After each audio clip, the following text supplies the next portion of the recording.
Iran America style जंग की सूरत हाल के बाद पाकिस्तान में भी ज़रा सिचुएशन जो है वो डिफरेंट हुई। यहाँ पर किफ़ायत शियारी मुहिम के ऐलानात किए गए। अब आवाम चाहे ना चाहे किसी न किसी तरह से किफ़ायत शियारी तो कर रही है, लेकिन अगर मैं शाही प्रोटोकॉल्स की बात करती हूँ तो वो अभी भी बड़े बड़े दिखाई दे रहे हैं। मईशत की रफ्तार वो इस वक्त भी सुस्त रवि का शिकार है, क्योंकि हमने बहुत से ऐलानात भी देखे, बहुत सारे स्टेप्स भी, बहुत सारे मेजर्स भी हुकूमत की तरफ से लेते हुए देखा गया, लेकिन जो रफ्तार है मईशत की वो या सुस्त रवि का शिकार है या फिर बढ़कर नहीं दे रही। और फिर इस पर सवाल ये आ जाता है कि हुकूमत के साथ जो इतनी सारी इत्तेहादी जमातें हैं, क्या वो इस बोझ को, मईशत के बोझ को, इसकी कारकर्दगी को उठाने के लिए तैयार है? ये एक बड़ा अहम सवाल है। और जब मैंने बात की है इत्तेहादियों की, तो हुकूमती इत्तेहादी जमातों में एक और बड़ी अहम जमात है जिसका नाम है मुत्तहदा कौमी मूवमेंट। मुत्तहदा कौमी मूवमेंट पाकिस्तान, अभी कुछ दिनों पहले कुछ इत्तलात आई और अचानक से इत्तलात आई कि निहाल हाशमी को गवर्नर सिंध नामजद कर दिया गया है, और फिर अगले दिन उन्होंने हलफ भी उठा लिया। सिंध के गवर्नर को बड़ा मजबूत समझा जाता था, यानी कि कामरान टिसोरी, लेकिन जब कामरान टिसोरी अपने ओहदे से गए तो उसके बाद ये गुफ्तगू शुरू हो गई कि आया MQM और हुकूमत, ये जो मुस्लिम लीग नून है या दीगर पार्टीज़ हैं इस इत्तेहाद में, क्या उनके साथ इख्तिलाफात हैं? क्या MQM की नॉलेज में लाकर ये स्टेप लिया गया, या फिर इख्तिलाफात की वजह से MQM इस तरह से लायम रही कि कुछ रहनुमाओं के स्टेटमेंट्स भी हमने देखे जिन्होंने कहा कि डिस्कशन नहीं की गई है, बताया नहीं गया है, यहाँ तक कि कुछ धमकियाँ भी MQM की तरफ से आई। फारूक सत्तार ने यह तक कह दिया कि अब हुकूमत के साथ रहना है या नहीं रहना, इस पर संजीदगी से MQM को सोचना पड़ेगा। लेकिन इसके बावजूद भी उस तरह का रिएक्शन हुकूमत की जानिब MQM की तरफ से हमें दिखाई नहीं दिया। इसके पीछे क्या रीज़न है, ये एक बड़ा अहम सवाल होगा जो आज के प्रोग्राम में हम जानने की कोशिश करेंगे।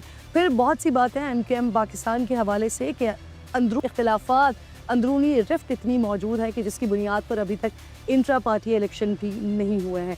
इन खबरों की भी तस्दीक या तरदीद डेफिनेटली आज के जो हमारे बहुत ही मोअज़्ज़ज़ मेहमान हैं उनसे जानेंगे। इसके साथ साथ फिर 28वीं तरमीम और उसमें MQM के वो मुतालबात जो हमने कुछ पिछली हुकूमत में भी देखे और इस हुकूमत में भी देखे, और वो एक कोई 15-16 निकाती एजेंडा MQM पाकिस्तान का जो हुकूमत के साथ जब इत्तेहाद में जा रहे थे उस वक्त तय पाया था, लेकिन आज तक उन मुतालबात पर अमल होता हुआ हमें दिखाई नहीं दिया। इनफैक्ट MQM पाकिस्तान जो एक अहम तरीन जमात है, इस हुकूमती इत्तेहाद का अहम तरीन हिस्सा है, वो आज तक अपना मरकज़ भी हासिल नहीं कर सकी है। तो ये वो बहुत सारे सवालात हैं जो आज डेफिनेटली प्रोग्राम में हमने उठाने हैं, डिस्कस करने हैं, और इसके साथ साथ ये भी कि जो इस वक्त इख्तिलाफात MQM पाकिस्तान में चल रहे हैं उसकी नौयत क्या है।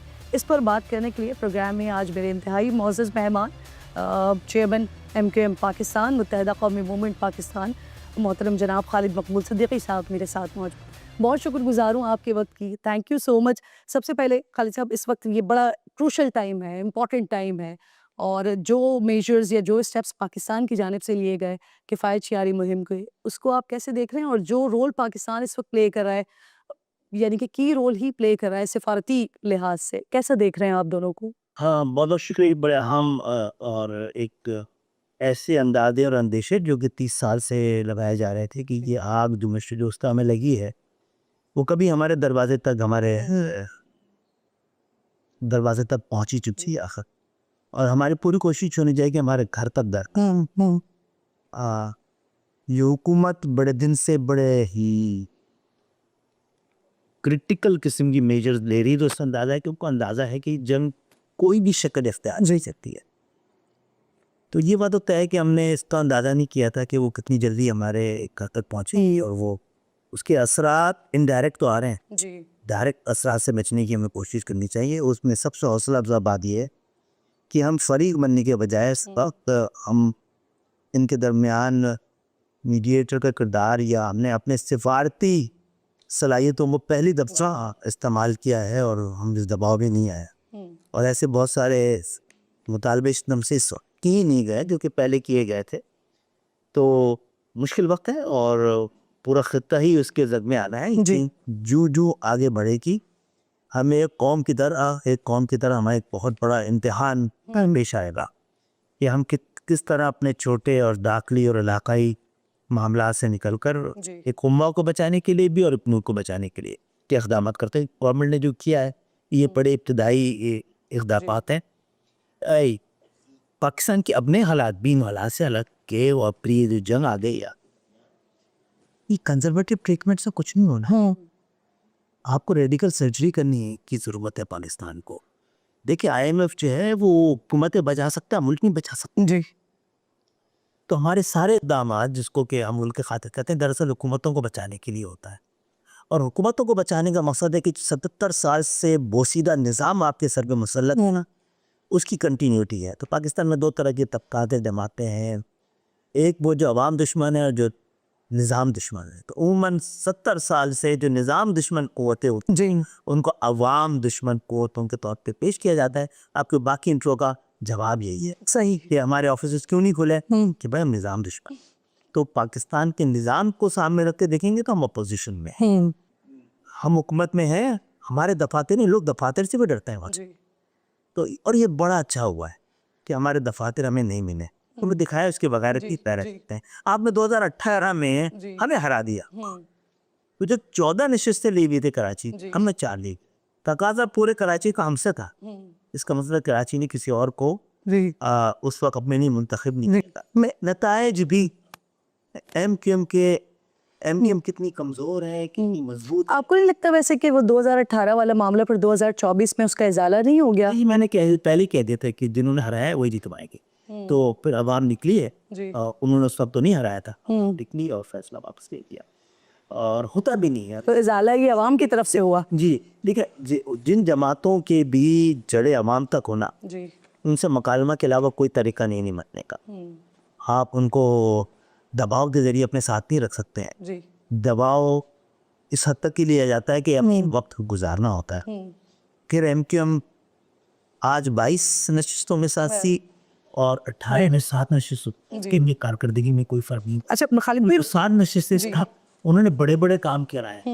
ऐसा ये नहीं है कि हमने हुकूमत। वैसे ये सारे मामले पर मैंने बड़ी तफसील से बात करनी है आपसे, लेकिन मेरे पूरे इब्तिदाई को आपने पहले ही सवाल के अंदर समो दिया है। मैंने मुझे आपका वो वाला तो जवाब दे दिया जी कि यही मौका है कौम को जहनी तौर पर तैयार रखे। कोई देखिए ये बताइए क्या वोट लेने वालों को यह पता है मेरा ही वक्त है, जिन लोगों ने मुझे लाखों वोट हज़ारों वोट दे उनके लिए कोई आपने इख्तियार नहीं रखनी, कोई गुंजाइश। लेकिन फिर वही अवाम जब ये देख रहे होते हैं कि अगर वज़ीर आज़म साहब एक तरफ किफ़ायत-शियारी मुहिम का ऐलान करते हैं और फिर जब उनके प्रोटोकॉल्स निकलते हैं, सुबह सिंध का वो विज़िट करते हैं, वो कराची में आते हैं, यहाँ पर 34 गाड़ियाँ, सदर के लाड़काना दौरे पर 32 गाड़ियाँ, ये पूरा काफ़िला जब वो देखते हैं वो क्या सोचते हैं फिर? घर पे आए आपको प्रोटोकॉल नजर आया यहाँ पे? तो हाँ मैं वही देख रही थी, सादगी किफ़ायत-शियारी मुझे नज़र आ रही थी।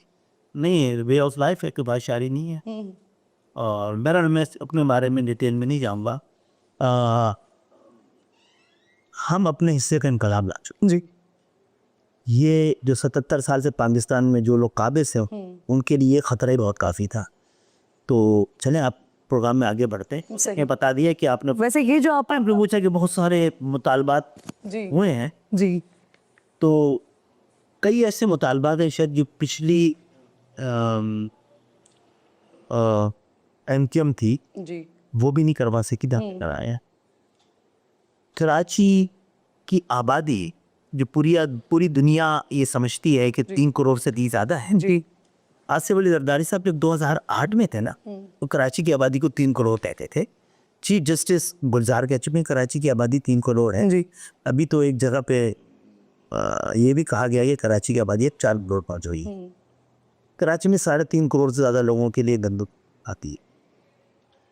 तो कराची की आबादी 1 करोड़ 60 लाख से अप्रैल के फर्स्ट वीक में 2023 में 1,30,000 कर 1 करोड़ 30 लाख कर दी थी उस शहर में कि जिसके बारे में दुनिया कहती है कि इस 30 साल में सबसे ज़्यादा अर्बनाइजेशन।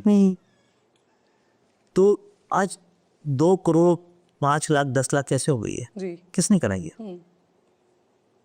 MQM ने इतना बड़ा काम किया है। अब MQM का भी कसूर है कि इस पे शोर ही नहीं मचाते।